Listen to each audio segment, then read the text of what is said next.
बच्चों today we discuss Werner's theory of coordination compounds. हमारे पास वर्नर्स थ्योरी क्या बच्चों? What is Werner's theory of coordination compound? बच्चों वर्नर्स थ्योरी को हम कैसे डिस्कस करेंगे, ध्यान से देखिए एक बार।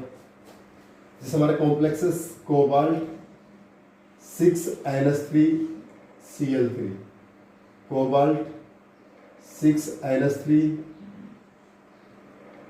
5NH3Cl3, cobalt 4NH3Cl3, cobalt 3NH3Cl3। बच्चों देखिए हमारे पास इनका जब हम कोऑर्डिनेशन कंपाउंड का फॉर्मेशन कैसे होगा, हमारे एक कोबाल्ट 6NH3Cl3। बच्चों कोऑर्डिनेशन कंपाउंड में जब हम कोऑर्डिनेशन सफेयर में सेंट्रल मेटल एटम हम ऑक्टेट कॉम्प्लेक्स का फॉर्मेशन करेंगे। यहाँ पर वर्नर्स थ्योरी हमारे के बच्चों वर्नर्स नेम ऑफ साइंटिस्ट है जिन्होंने इस थ्योरी को फॉर्म किया था। बच्चों इसमें हम कोऑर्डिनेशन कंपाउंड का फॉर्मेशन करते हैं। तो कोऑर्डिनेशन कंपाउंड के फॉर्मेशन में बच्चों कोऑर्डिनेशन सफेयर में हम न्यूट्रल एजेंट रखते हैं बच्चों 6NH3। तो NH3 6 ऑर्बिटल कॉम्प्लेक्स बन गया, तो तीनों Cl बाहर। क्लियर? इसमें बच्चों हमारे पास कोबाल्ट NH3 5 है, तो कोऑर्डिनेशन नंबर 6 पूरा करने के लिए एक Cl कोऑर्डिनेशन सफेयर में और 2 Cl आउटसाइड। यहाँ पर 4NH3 है, तो कोबाल्ट NH3 4 2 Cl इनसाइड और 1 Cl आउटसाइड। या 3NH3 है, तो cobalt NH3 thrice Cl3। Coordination number 6 ऐसे प्रूव होगा। बच्चे 6NH3 था, तो 6 के 6 कोऑर्डिनेशन नंबर कोऑर्डिनेशन सफेयर में हमने NH3 कंप्लीट कर दी। अगर 5NH3 है तो 5 तो NH3 से कंप्लीट हो गए एक Cl से, 5 और 1 6 2 Cl बाहर आ गए। 4NH3 थे तो 4NH3 2 Cl तो 1 Cl आउटसाइड। 3NH3 थे तो 3NH3 3 Cl। अब एक्वस सॉल्यूशन करेंगे बच्चों। एक्वस सॉल्यूशन में मैंने आपको क्या बताया था बच्चों, आपके पास कि जो हमारे पास काउंटराइंस होते हैं आयोनिक सफेयर में है, सिर्फ वो आयंस में डिसोसिएट होते हैं। जो हमारा कोऑर्डिनेशन सफेयर का कंपाउंड है वो एज इट इज रहता है, वो कॉम्प्लेक्स कंपाउंड अपने आइडेंटिटी लॉस नहीं करता है। तो ये आपका किस में डिसोसिएट होगा भी आपका cobalt NH3 6 3 positive plus 3 Cl negative, यानी 4 आयंस में डिसोसिएट होगा बच्चों। कितने आयंस में डिसोसिएट होगा? 4 आयंस में। Cobalt NH3 6 3 positive plus 3 Cl negative. ये कंप्लीट कॉम्प्लेक्स कंपाउंड है इसकी, और 3 Cl हमारे 3 Cl नेगेटिव के फॉर्म में आती है यहाँ पे। तो कोबाल्ट NH3 6 ऊपर 3 प्लस 3 Cl नेगेटिव। क्लियर? तो हमारे पास ये कॉम्प्लेक्स कंपाउंड का फॉर्म आयंस में डिसोसिएट हो गया, ये 3 और ये कंप्लीट 1 4 आयंस में। जब इसको हम एक्वस सॉल्यूशन करेंगे बच्चों, जब आयोनिक सल्फेट आयंस में डिसोसिएट होता है कॉम्प्लेक्स कंपाउंड आपका एज इट इज रहेगा। Means cobalt NH3 5 Cl 2 positive plus 2 Cl negative. 2 और 1 कितना हो गया बच्चों? 3 आयंस हो गए। कितने आयंस हो गए? 3 आयंस। ये किस में डिसोसिएट होगा भी आपका? कोबाल्ट NH3 4 Cl2, ये प्लस और Cl माइनस, तो आयंस में डिसोसिएट हो गया। और ये यहाँ बच्चों डिसोसिएट होगा? नहीं होगा। कोऑर्डिनेशन सफेयर के अंदर का कंपाउंड डिसोसिएट नहीं होता, ये आपका एज इट इज रहेगा, 1 ही रहेगा। क्या रहेगा आपके पास? 1 ही रहेगा। यानी वर्नर्स थ्योरी के अंदर बच्चों जो आयोनिक सल्फेयर है काउंटर आयंस से सिर्फ वो आयंस में डिसोसिएट होते हैं, बाकी आपका एज इट इज रहेगा। बच्चों इसमें 2 वैलेंसी होती है, एक होती है प्राइमरी वैलेंसी और एक होती है सेकेंडरी वैलेंसी। एक इसमें प्राइमरी वैलेंसी होती है, क्या होती है? Secondary valency. बच्चों देखिए जो कोऑर्डिनेशन सफेयर के अंदर है ना, अंदर वो सेकेंडरी वैलेंसी होते हैं, जो बाहर है वो क्या होती है? Primary valency. जो हमारा कोऑर्डिनेशन सफेयर स्क्वायर ब्रैकेट है उसके अंदर जो भी लीजेंड है वो सेकेंडरी वैलेंसी को रिप्रेजेंट करेंगे, और जो आउटसाइड है बच्चों कोऑर्डिनेशन सफेयर के वो प्राइमरी वैलेंसी को रिप्रेजेंट करते हैं। जो कोऑर्डिनेशन सफेयर के इनसाइड है they can represent the secondary valency, और जो कोऑर्डिनेशन सफेयर के आउटसाइड है they can represent the primary valency. तो बच्चों प्राइमरी वैलेंसी ऑलवेज आयोनिक है, primary valency is always anion, ये में से क्या होती है, अनाइन होती है बच्चों।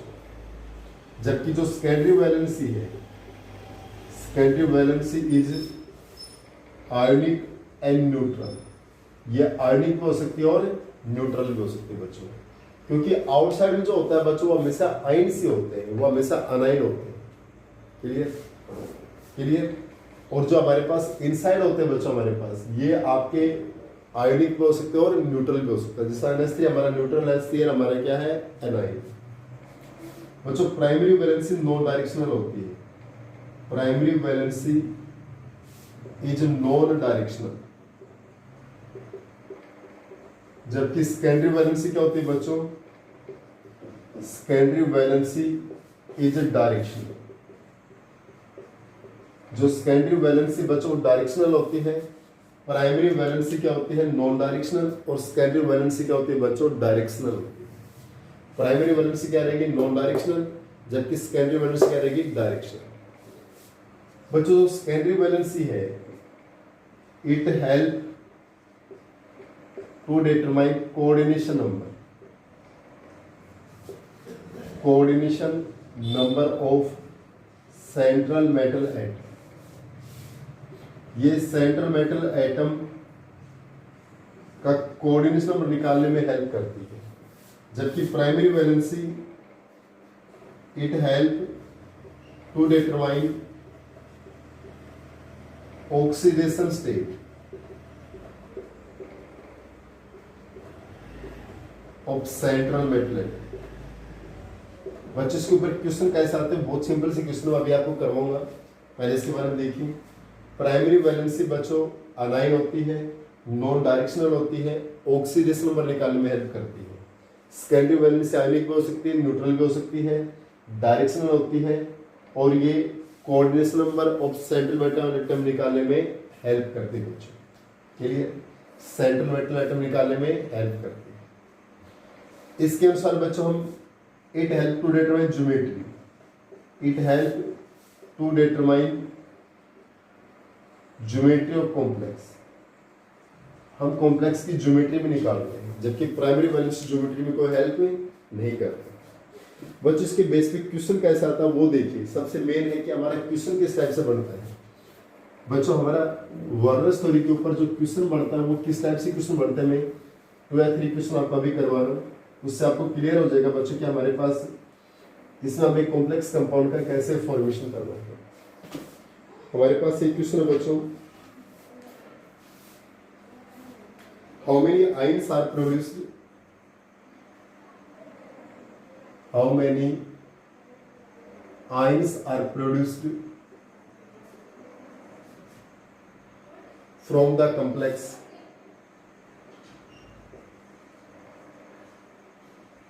हमारे पास कॉम्प्लेक्स दे रखा है बच्चों, cobalt NH3 Cl2 in solution. कितने आयंस प्रोड्यूस होंगे बच्चों। नेक्स्ट हमारा क्वेश्चन है बच्चों एक,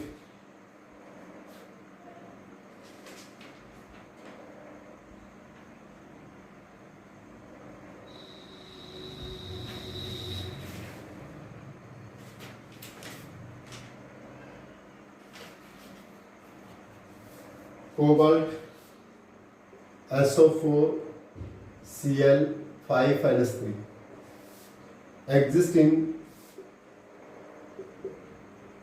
2 isomeric form, 2 isomeric form A and B।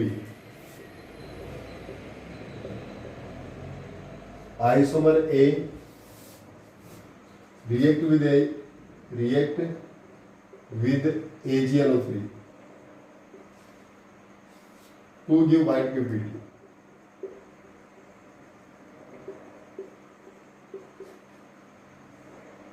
but does not react with BaCl, but does not react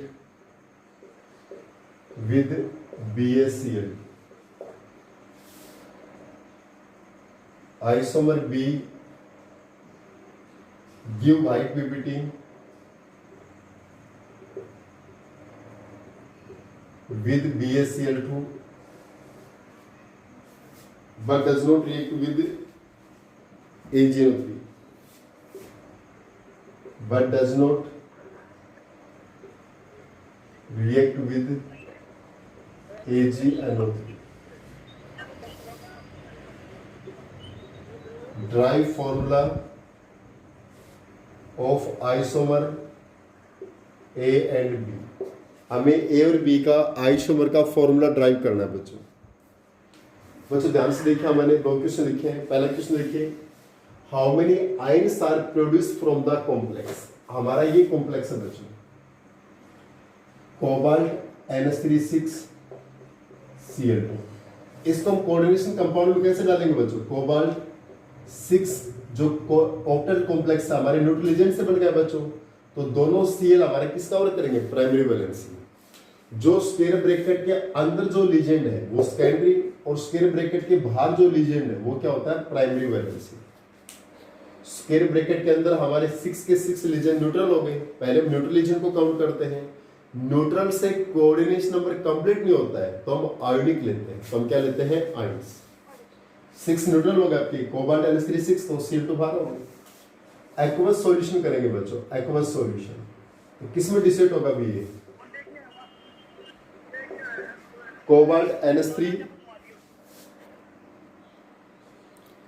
बच्चों देखिए हमारे इस क्वेश्चन में क्या है, हमारे पास कोबाल्ट NH3 6Cl2 है, तो 6 के 6 लीजेंड हमारे न्यूट्रल से कंप्लीट हो गए, cobalt NH3 6Cl2। Aqueous solution करेंगे, जो स्क्वायर ब्रैकेट है बच्चों ये आपका एज इट इज रहेगा, ये डिसोसिएट नहीं होगा। और जो बाहर के काउंटर आयंस ये आयंस में डिसोसिएट हो गए, ये आयंस में क्या हो गए? डिसोसिएट। तो cobalt NH3 6 2 positive plus 2Cl negative. तो कितने आयंस बन गए भी आपके? 1 और 2 3 ions. How many ions develop हो गए बच्चों? यहाँ पर 3 आयंस डेवलप हो गए। कितने आयंस का फॉर्मेशन हुआ बच्चों? 3 आयंस का फॉर्मेशन हुआ, 1 और 2 3 आयंस। ये क्वेश्चन बच्चों वेरी इंपॉर्टेंट है, बोर्ड एग्जाम में मैक्सिमम पूछा जाता है, बहुत ध्यान से करना बच्चों। COSO4Cl5NH3 exist in two isomeric form. बच्चों कोबाल्ट SO4Cl5NH3 है, ये दो आइसोमर में लाइज करता है बच्चों, A एंड B। जो आइसोमर A है इधर हम लिखेंगे आइसोमर A और इधर लिखेंगे आइसोमर B। क्लियर बच्चों? जो ए आइसोमर है वो AgNO3 से रिएक्शन करता है। किस रिएक्शन करता है? AgNO3 से। जो हम आइसोमर A बनाएंगे वो किस रिएक्शन करेगा? AgNO3 से। वो BaCl2 से रिएक्शन नहीं करेगा। और आइसोमर B बच्चों वो BaCl2 से रिएक्शन करेगा और AgNO3 से रिएक्शन नहीं करेगा। क्लियर? तो बच्चों देखिए हमारा आइसोमर A है वो AgNO3 से तो रिएक्शन करेगा, BaCl2 से रिएक्शन नहीं करेगा। आइसोमर B AgNO3 से रिएक्शन नहीं करेगा, BaCl2 से रिएक्शन करेगा। और किसका फॉर्मेशन करेगा? यहाँ पर ये व्हाइट PP। यहाँ पर रिएक्शन करेगा क्या बनाएगा? White PP। तो A और B आइसोमर बता रहे हैं बच्चों। देखिए इस कोबाल्ट के साथ में 5 न्यूट्रल एजेंट NH3, तो 5 तो हमारे एच रहेंगे, कोबाल्ट 5NH3 ये तो हमारे एच। अब स्क्वायर ब्रैकेट के अंदर बच्चों Cl और SO4 दो आयोनिक लीजेंड है ना, अनाइंस है। एक बार Cl कोऑर्डिनेशन सरफेयर में आएगा तो एक बार SO4 आएगा और एक किस में रहेगा? आयोनिक सरफेयर में। तो कौन सा कोऑर्डिनेशन सरफेयर में रहेगा, कौन सा आउट रहेगा? इसके लिए बच्चों जिससे रिएक्शन करता है उसको सेपरेट करो आयंस में, Ag प्लस NO3 माइनस या Ba2 प्लस Cl2 माइनस। तो यहाँ AgNO3 से रिएक्शन करेगा तो Ag पे एक प्लस है ना, तो बाहर कितना माइनस वाला होना चाहिए बच्चों? एक माइनस वाला, यानी Cl माइनस वाला। तो SO4 क्या आ गया आपका? अंदर आ गया। क्लियर? तो ये Cl बाहर आएगा तो Ag एक प्लस Cl पे एक माइनस, तो AgCl से रिएक्शन करके क्या बनेगा? ये AgCl व्हाइट PP। और ये कॉम्प्लेक्स क्या बनेगा? CONH3 5 SO4। AgCl रिएक्शन करके तो बाहर क्या बच गया? NO3। और AgCl क्या बनेगा? White PP। यानी Ag पे 1 प्लस था तो ये 1 Cl माइनस रिएक्शन करेगा, Ag 1 plus 1 Cl minus AgCl। यहाँ पर बच्चों BaCl2 से रिएक्शन करता है, बेरियम 2 प्लस है, तो यहाँ पर हमारे पास NH3 बाहर कौन रहेगा बच्चों, SO4, तो Cl ये कहाँ जाएगा अंदर, Cl कहाँ पर आ गया इनसाइड आ गया, SO4 कहाँ गया आउटसाइड, SO4 आउटसाइड हो गया तो BaSO4 ये कंपाउंड बना देगा BaSO4, क्लियर। AgNO3 से रिएक्शन नहीं करेगा तो यहाँ पर Cl2 बाहर आ जाएगा और BaSO4 क्या बन गया व्हाइट PBT BaSO, और ये हमारे पास कोबाल्ट NH3 Cl और आउटसाइड क्या रहेगा Cl, वही BaSO4 कंपाउंड बना दिए तो Cl2 यहाँ लग जाएगा, क्लियर। इसका मतलब ये आइसोमर A होगा, ये आइसोमर क्या होगा B होगा। दोबारा देखिए बच्चों, आइसोमर A है वो AgNO3 से रिएक्शन करता है, तो AgNO3 Ag plus NO3 minus Ag पे 1 प्लस है तो आयोनिक सल्फेट में 1 माइनस वाला होना चाहिए, Ag प्लस उसी रिएक्शन करेगा 1 माइनस, इसका मतलब Cl आउटसाइड कर दिया और SO4 कोऑर्डिनेशन सल्फेट में कर दिया। यहाँ बेरियम रिएक्शन करता है, बेरियम पे 2 प्लस है तो 2 माइनस वाला आउटसाइड रहेगा तो Cl क्या हो जाएगा अंदर हो जाएगा, ये आइसोमर A या आइसोमर B, ये BaCl2 से रिएक्शन करके व्हाइट PBT, ये AgNO3 से रिएक्शन करके व्हाइट PBT, क्लियर। ये हमारा वेरी इंपॉर्टेंट क्वेश्चन था बच्चों। इसके जस्ट बाद बच्चों एक क्वेश्चन हम ऐसा भी ले सकते हैं, जैसे ऊपर हमने क्वेश्चन क्या, how many ions are produced from the complex.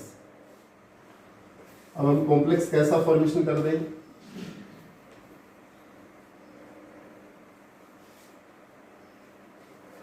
Suppose करो हमारा कॉम्प्लेक्स है बच्चों कोबाल्ट 4NH3 है और Cl3 है, तो कोबाल्ट के साथ में बच्चों 4NH3 और Cl3 है, तो इसका मतलब न्यूट्रल एजेंट हमने 4 के 4 कर दिए, 6 कोऑर्डिनेशन नंबर पूरा करने के लिए 2 Cl बाहर तो 1 Cl क्या बचेगा आउटसाइड, 3 में से 2 Cl तो इनसाइड आ गए, कोऑर्डिनेशन नंबर 6 कंप्लीट करने के लिए ऑक्टेट कॉम्प्लेक्स बनाने के लिए 1 Cl बाहर, तो हमारा एक्वस सॉल्यूशन में किस में डिसाइड होगा बच्चों, सिर्फ आउटसाइड वाला, स्क्वायर ब्रैकेट वाला आपका एज इट इज रहेगा, कोबाल्ट NH3 4 Cl2 ये एज इट इज, और ये सिर्फ आयंस में डिसाइड होगा, तो हाउ मेनी आयंस 1 और 1 2 आयंस में डिसाइड होगा, आयंस में डिसाइड होगा आपका 2 आयंस में ही डिसोसिएट होगा बच्चों। How many ions are produced there, only 2 ions will be produced there.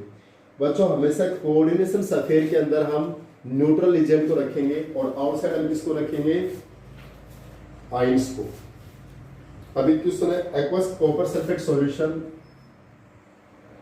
Aqueous copper sulphate solution blue in colour, blue in colour gives green PPT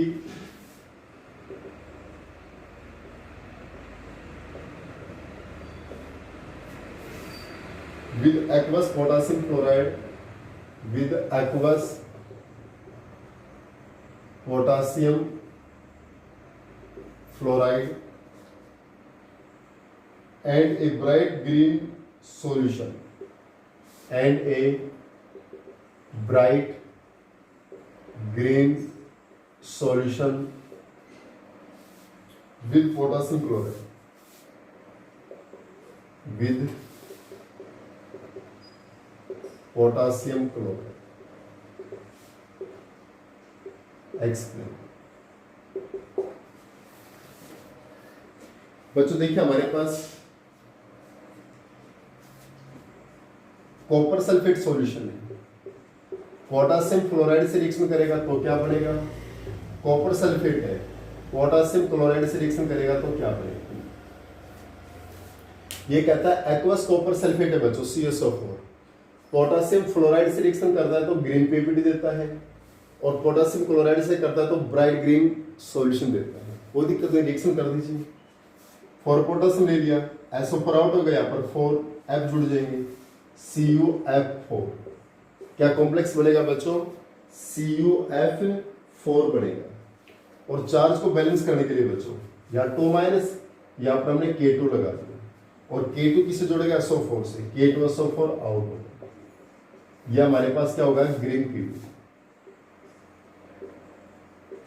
अगर potassium chloride से reaction करेंगे यहाँ पर 4Cl कॉपर से complex compound बनाएंगे CuCl4। उसी type से यहाँ -2 यहाँ पर K2 लगा देंगे और 2 पोटेशियम SO4 से K2SO4।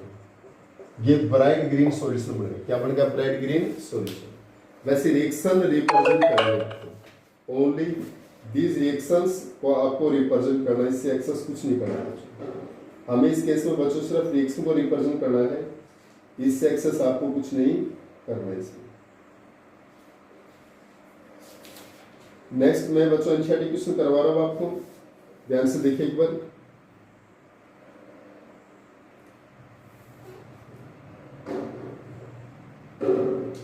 नेक्स्ट हमारे पास क्वेश्चन है बच्चों, एक स्टेबिलिटी ऑफ कोऑर्डिनेशन कंपाउंड्स। बच्चों एक हम स्टेबिलिटी का क्वेश्चन करवाते हैं बच्चों पर।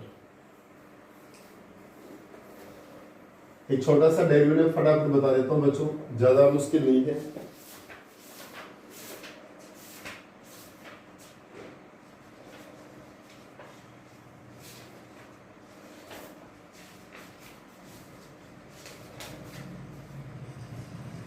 Stability of coordination compound in solution. Stability of coordination compound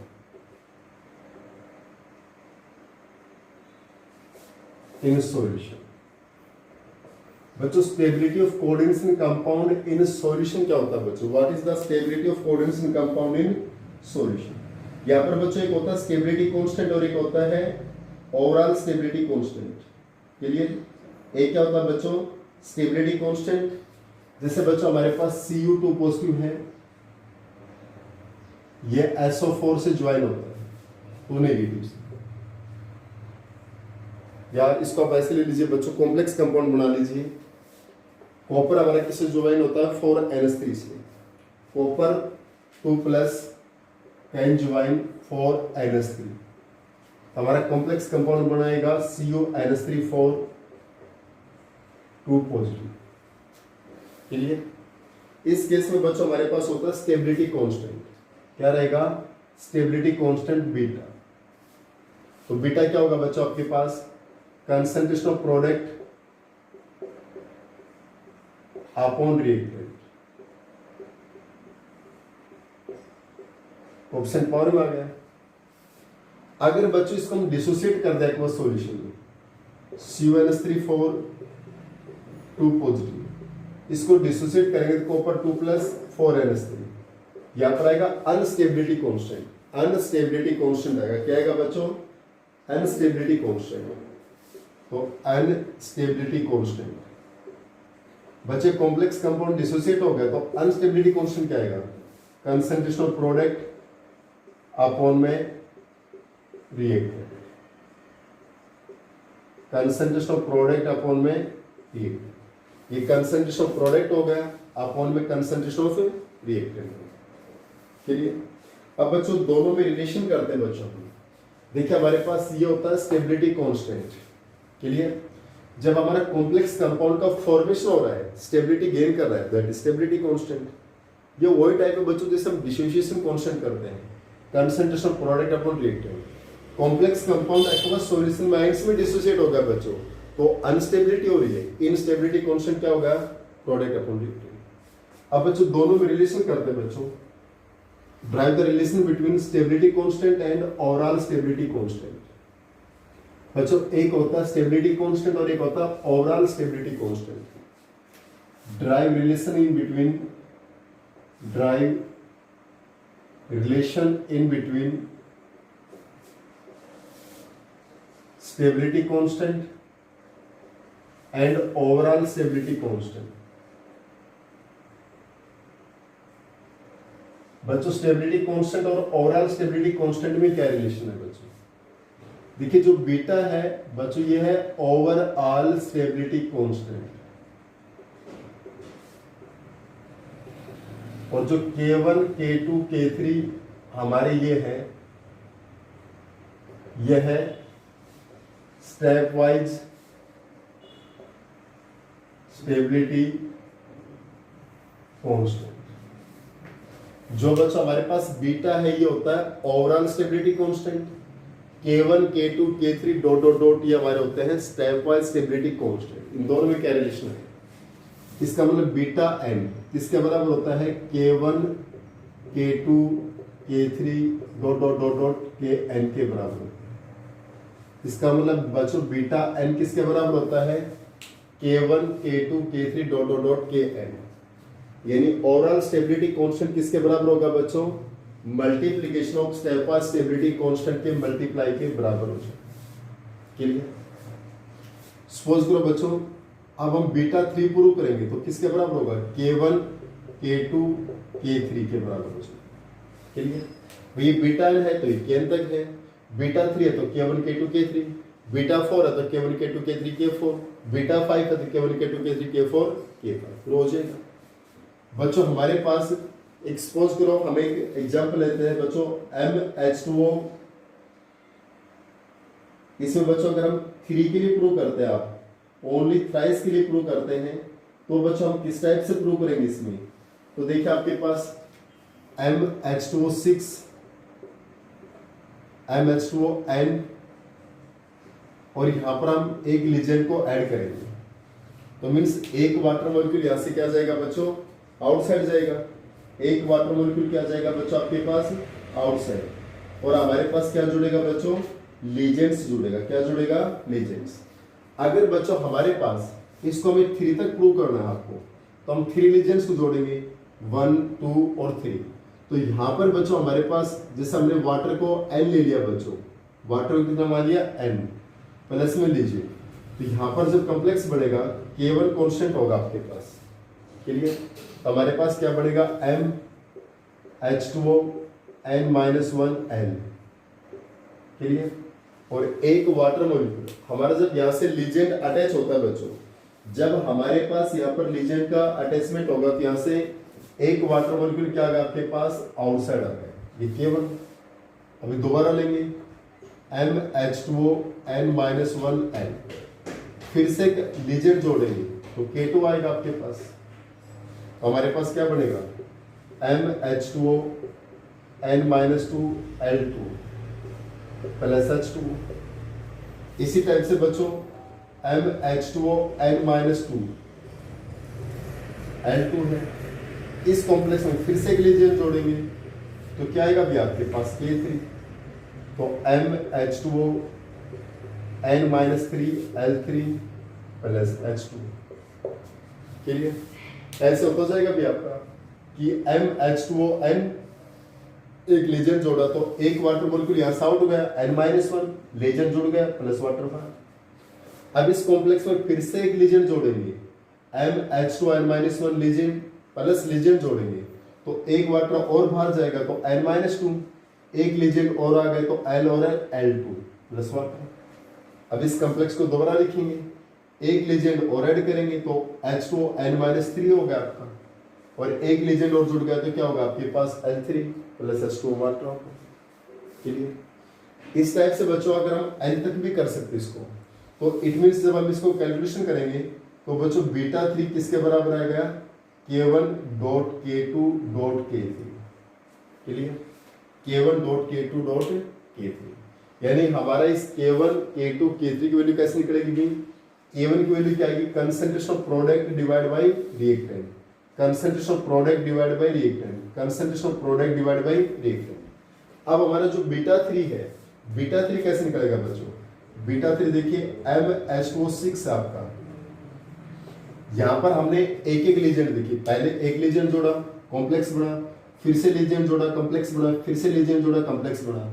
यहां बच्चों एक साथ 3 लीजेंड ऐड कर दें, एक साथ 3 लीजेंड ऐड करेंगे तो एक साथ 3 वाटर मॉलिक्यूल बाहर जाएंगे आपके पास, एक साथ 3 वाटर मॉलिक्यूल क्या जाएंगे? आउट जाएंगे। n है बच्चों तो MH2O एक साथ 3 वाटर बाहर गए तो n-3 L3 और प्लस 3 H2।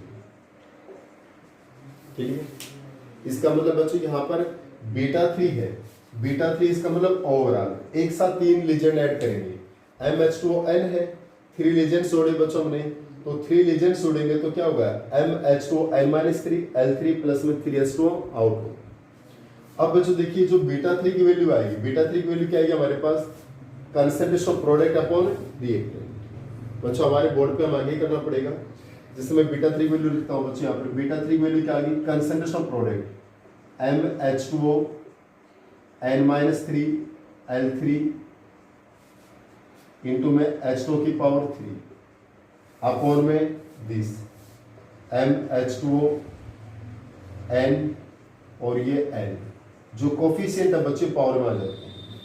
जैसे हमारे पास बीटा 3 की वैल्यू है, ऐसे यहाँ पर हम K1 की वैल्यू निकालेंगे, K2 की और K3 की, तीनों की वैल्यू निकालेंगे और तीनों का मल्टीप्लाई करेंगे बच्चों, तो इस वैल्यू के बराबर ही आएगा।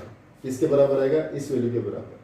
जैसे यहाँ पर हम K1 की वैल्यू फाइंड आउट करते हैं बच्चों, K1 की वैल्यू क्या आएगी भी, प्रोडक्ट अपॉन में रिएक्टेंट, तो प्रोडक्ट क्या भी आपका MH2O N-1 L into H2O upon MH2O N into में L।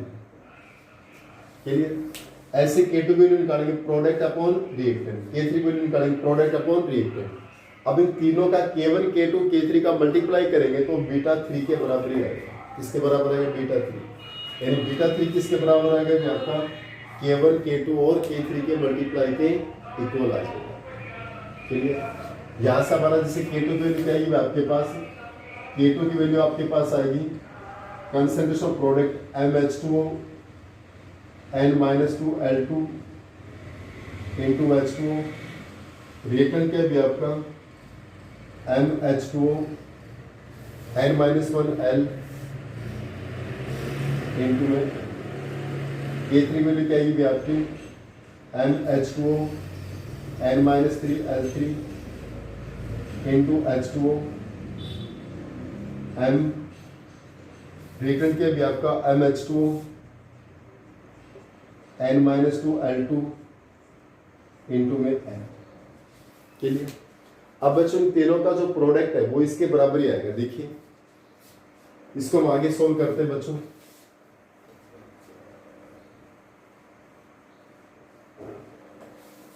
कि जो बीटा 3 है वो किसके बराबर है, K1 K2 K3। अब बीटा 3 K1 की वैल्यू क्या निकाली हमने बच्चों, ये निकाली है MH2O, इसकी वैल्यू क्या N-1 L इंटू आपके पास क्या बच्चों, ये हमने क्या जोड़ा अभी आपके पास H2 आउट हो गया, नीचे हमारे पास क्या है MH2O N इंटू में लीजिए K2 की वैल्यू क्या है अभी आपके पास MH2O N-2 L2 into H2O upon MH2O N-1 L into में L, और इसकी वैल्यू क्या है K3 की MH2O N-3 L3 H2O upon MH2O N-2 L2 into में L। देखिए बच्चों हमारे पास ये 1 वाला कॉम्प्लेक्स क्रॉस हो गया आपका, 2 वाला क्रॉस हो गया आपके पास, तो ऊपर देखो MH2 N-3 L3 MH2 N-3 L3 यही है, और ये H टू पावर 1 2 3 पावर कितनी होगी, 23 होगी, और नीचे क्या है MH2N एक L 2 L और 3 L क्यूब होगा नहीं होगा आपके पास। इसका मतलब बच्चों बीटा 3 किसके बराबर है, K1 dot K2 dot K3 तीनों के मल्टीप्लाई के बराबर है। क्लियर? जब हमारा बीटा 3 इन तीनों के मल्टीप्लाई के बराबर है K1 K2 K3, similarly beta n किसके बराबर हो जाएगा भैया आपका, K1 K2 K3 K4 Kn के बराबर हो जाएगा। क्लियर? चलो बच्चे थोड़ा सा फास्ट करवाइए, इसको हम दोबारा भी करवा देंगे, कोई दिक्कत नहीं इसमें।